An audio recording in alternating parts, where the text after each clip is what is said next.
Hello, everybody. This is Darren Redmond for Redmonds Wrap Up for action that took place on Tuesday, May 1st, 2018. We want to start with the Fresno Grizzlies, who are out in Salt Lake City playing the Bees, and they fell in a hitting affair 13-9. That drops the Fresno Grizzlies record to 17-9. Still not a bad start to the season at all. And the Salt Lake team, I believe now, is 16-10. Losing pitcher from last evening was Snead. He now drops to 2-1 on the year. Still having a nice start overall to the year, but yesterday was not their best performance. Between the fourth and sixth innings, the Fresno Grizzlies gave up 9 runs. Just could not keep the Salt Lake City bats down. We had home runs for the Grizzlies by White, Kemmer, Davis, and Cole. White with his 7th already, so that's pretty impressive this young season. So they're back in action today. Look for the Fresno Grizzlies to rebound, get that pitching in order. That team is really going to go as far as the pitching will allow them to get. So every day on that hump, every day on that mound, it's going to be the difference usually, because we can usually score, the Grizzlies can usually score enough runs. It's the pitching. Sometimes the pitching, and a lot of times this year, especially with Snead, the pitching has been outstanding. Last night, let's hope, was an anomaly and not a start of something we need to really be concerned about. Also, the Fresno State Bulldog baseball team was in action against Pepperdine. This was a pitching affair. Good pitching by both sides. The problem here was the exact opposite of the Grizzly game. Fresno State just could not score any runs over Pepperdine. And so Fresno State lost to Pepperdine 2-0. They have to finish the season in the top 4 in the standings to hit the playoffs for the Mountain West Conference. So let's see what happens there. They travel to Nevada this weekend for some very important games, and then they're back to finish the season at home. So every game will be critical. We'll keep you abreast of what happens with the Fresno State men's baseball team.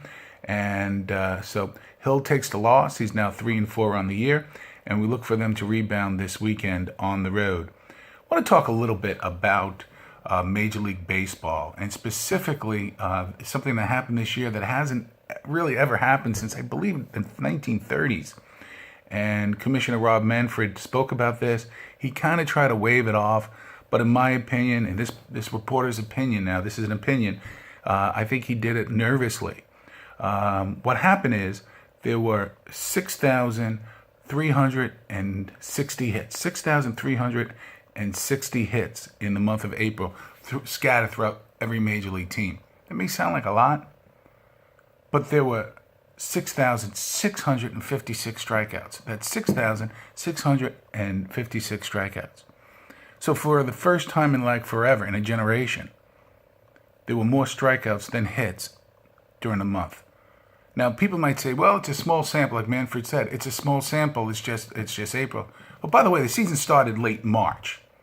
The season didn't even start in April. But if you're just counting in April, this is a disturbing trend. If you're a true baseball fan and you've been following the game for a long time, and you don't, here's the old guy, right? Here's the old guy playing Remember When. Things are different. I have a clipboard with stats on it. There's a lot of validity to that. I think the game has changed. I think sabermetrics are a good thing. Everything that we see right now in terms of the analytics and statistics that help the game are a great thing.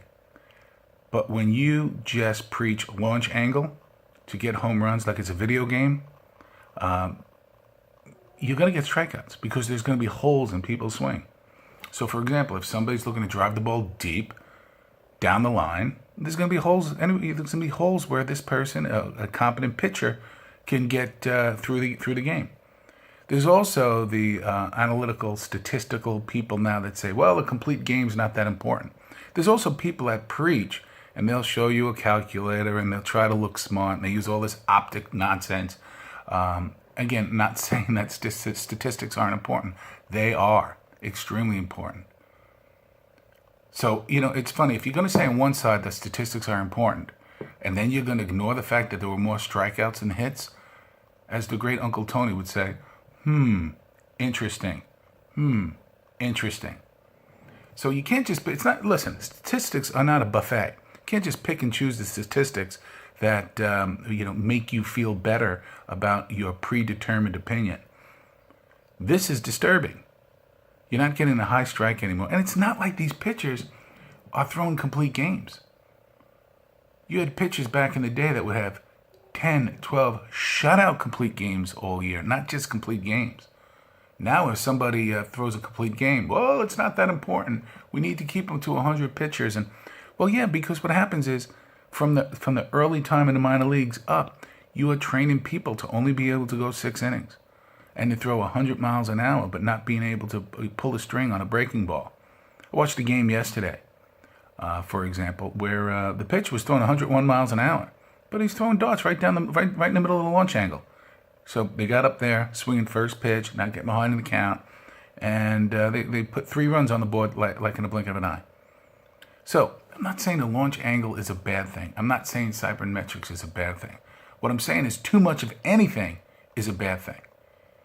We learn that about anything in life, right? If you do too much of anything, it starts to break down. I remember the old Charlie Lau theory, right? Where you got to release the hand off the bat through the swing.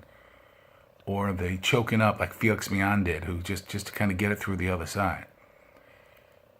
Baseball is not boring, but we don't need to make it a video game where it's just a home run contest because people love home runs. People love home runs, they love strikeouts when it is in the gel of the overall game. When you see a person on second and third and nobody out and it's the second inning and it's the number 8 hitter up, maybe you want to hit a sacrifice fly, maybe you want to hit the ball the other way. You don't need to see, the backup shortstop playing because of a hamstring injury, trying to go yard with a launch angle, and then somehow feel good about the fact that the pitcher struck him out. So, it's a wonderful game. I love baseball, always have. There's no need to speed up the game. That's utter nonsense.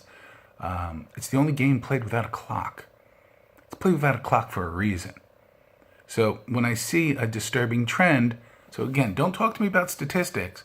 Well, the statistics say this, and these statistics say this, thus I am smarter than the average bear. Well, then look at these statistics.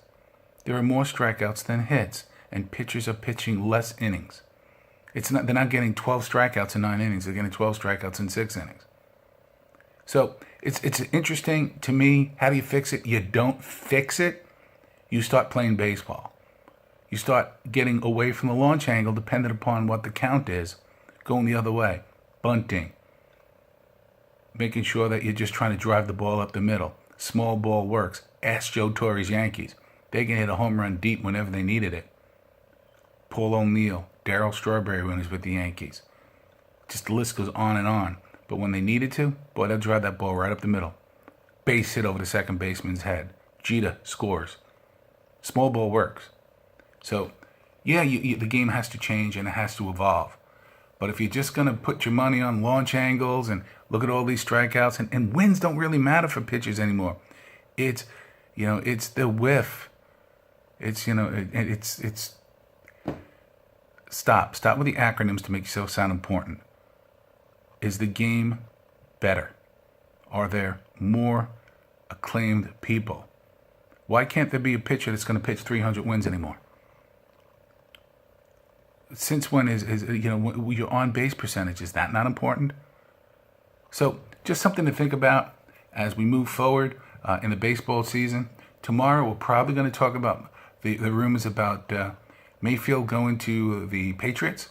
I think that's a big myth. We'll probably talk about that. We're also going to talk about the recent addition of the fullback picked up from the Vancouver Whitecaps for the Foxes. I have definite opinions on that as well. And of course, we're going to give you your daily results of the Central Valley sports teams around here.